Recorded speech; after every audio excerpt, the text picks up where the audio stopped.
Tim Gill Center for Public Media, Rocky Mountain PBS, and Pikes Peak Library District are all partnering together to create the Citizen and Student Journalism Contest. The Tim Gill Center for Public Media was created about a year ago when the Gill Foundation gifted this building in Colorado Springs to Rocky Mountain PBS. We then partnered with 21 different organizations to create a pipeline for citizen and student journalists to really tell stories that would otherwise go untold. Pikes Peak Library District and Rocky Mountain PBS are the lead partners, and we really wanted to create some opportunities for students to share their content with a broader audience and for citizen journalists to gain some important skills to become better storytellers and to be able to produce their stories. They're seeking stories from our community, told by our community.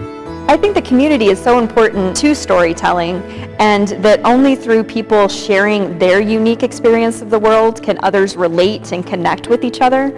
So storytelling is such a vital function in a society today. There's, with the advent of social media and all of these tools that really kind of separate us, storytelling can bring us together and unite us around issues that we all have in common.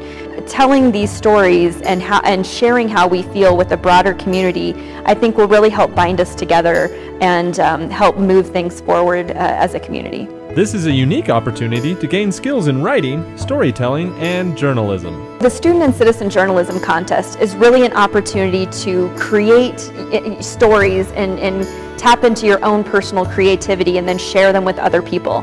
So we're providing almost $10,000 in cash prizes, and people can submit their entries in photojournalism, print, audio or video, or a multimedia submission which incorporates several of those mediums.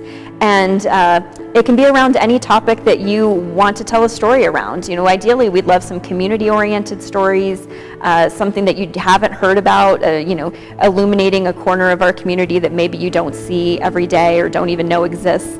So the intent behind the contest is to really create more citizen and student journalists so that on an ongoing basis we can begin to get more content and share that with broader audiences as a part of what you get from your commercial media outlets. Submissions accepted September 9th through December 6th. Photojournalism, print, audio, podcast. We've got a middle school and high school category. We have a college category. And then we've got a community category. So in each of those separate categories, first, second, and third prize will be awarded.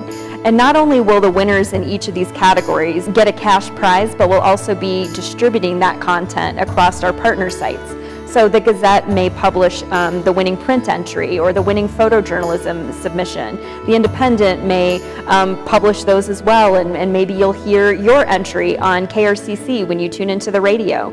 We want to get as much of that content out to the broader public as possible so that we're really sharing all these submissions.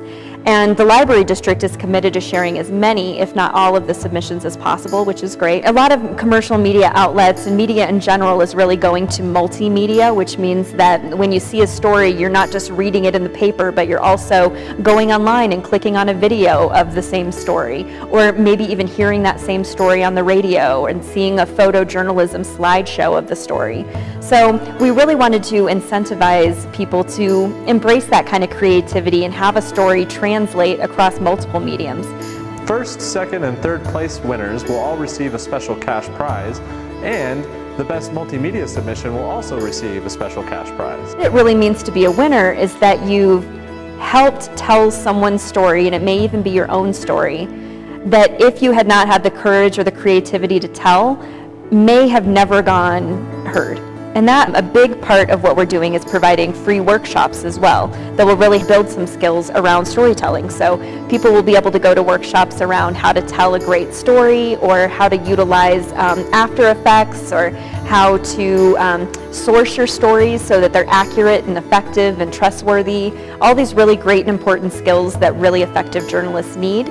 And we want to share those with students and citizens so that more people can participate in storytelling.